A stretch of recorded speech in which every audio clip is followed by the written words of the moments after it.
यहाँ पर हमें R एक रो रिड्यूस एचेलॉन फॉर्म दे रखा है किसी मैट्रिक्स A का, और यहाँ पर जो मैट्रिक्स R है उसका थर्ड कॉलम दे रखा है आपको 0 1 0 0।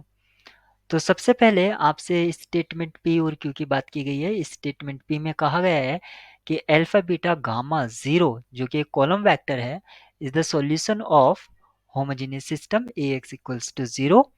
It's implies that gamma equals to 0, यानी कि गामा नेसेसरी 0 होगा।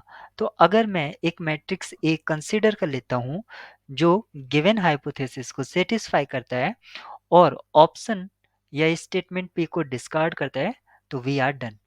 तो हम कंसीडर कर लेते हैं मैट्रिक्स ए एज 1 1 2 3, और इसका थर्ड कॉलम सेम जो दे रखा है वही कंसीडर कर लेते हैं 0 1 0 0। ऐसा करने से मुझे कुछ फायदे हो जाएंगे, मुझे ज़्यादा वर्कआउट नहीं करना पड़ेगा। 2 3 और लास्ट कॉलम मैं कंसीडर करता हूँ 1 1 1, या इसको मैं 2 कंसीडर कर लेता हूँ 2, ये भी 2 और ये 3। अब मैं एलिमेंट्री रो ऑपरेशन अगर इस पर अप्लाई करता हूँ तो मुझे जो मैट्रिक्स R मिलेगा वो क्या मिलेगा, पहला रो फर्स्ट सेम रहेगा और इसका थर्ड कॉलम तो हमें दे ही रखा है, जो रो रिड्यूस एचेलॉन मैट्रिक्स है उसका थर्ड कॉलम हमें दिया है। सेकंड कॉलम आपका 0 0 1, यहाँ पर 1 आ जाएगा और ये हो जाएगा 0 0 0, लास्ट कॉलम 0 0 0।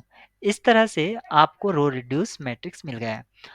अब आपसे पूछा गया है कि जो Ax इक्वल्स टू 0 है, अगर आप यहाँ पर अल्फा बीटा गामा ले लेते हैं, यहाँ पर अगर आप एक अल्फा बीटा गामा और 0 ये ले लेते हैं तो मल्टीप्लाई करने पर हमें हमेशा क्या मिलेगा, alpha plus beta plus 0 times gamma plus 0 equals to 0।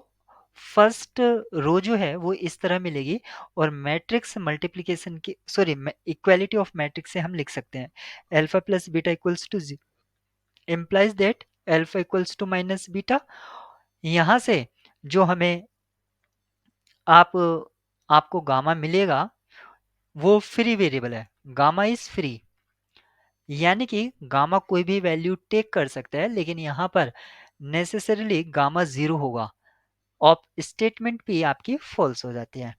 अब यहाँ पर स्टेटमेंट क्यू को चेक करते हैं, तो जो मैट्रिक्स हमने ए कंसीडर किया था वो था हमारा 1 1 2 3, सेकेंड कॉलम था 1 1 2 3, थर्ड कॉलम 0 1 0 0, लास्ट कॉलम 1 2 2 3।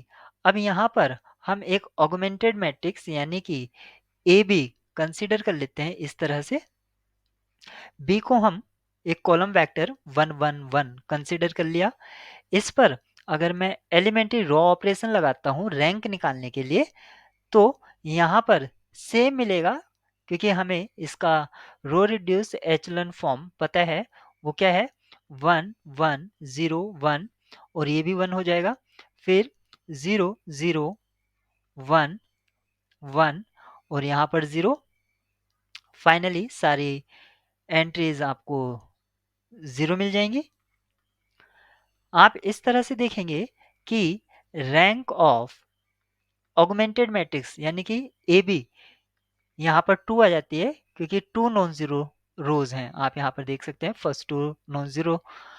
लेकिन अगर मैं आर बी की रैंक फाइंड करता हूँ, मेरा आर क्या आया है, मैंने कंसिडर कर लिया है आर 1 0 0 0 1 0 0 0, थर्ड कॉलम मुझे गिवन है 0 1 0 0, और इसका फोर्थ कॉलम है 1 1 0 0। अब ये है एक कॉलम ऐड कर रहा हूं क्योंकि मुझे रैंक निकालनी थी आर बी का। बी कॉलम मैंने ऐड किया एज ए 1 1, तो आप देख सकते हैं फर्स्ट 2 कॉलम तो नॉन जीरो हैं, सॉरी फर्स्ट 2 रोज नॉन जीरो हैं, इसमें 2 पाइवोट हैं। थर्ड और फोर्थ सेम रो है तो रैंक फाइंड आउट करने के लिए आप एक रो डिलीट कर सकते हैं। रैंक ऑफ आर बी इसका 3 हो जाता है। लेकिन गिवन कंडीशन में क्या कहा था कि rank of A B is equals to rank of R B, जो कि ये कंडीशन ट्रू नहीं है, यानी कि स्टेटमेंट क्यू भी आपकी फॉल्स हो जाएगी। इस तरह आप यहाँ पर देख सकते हैं both statement P and Q are false. Option D is correct.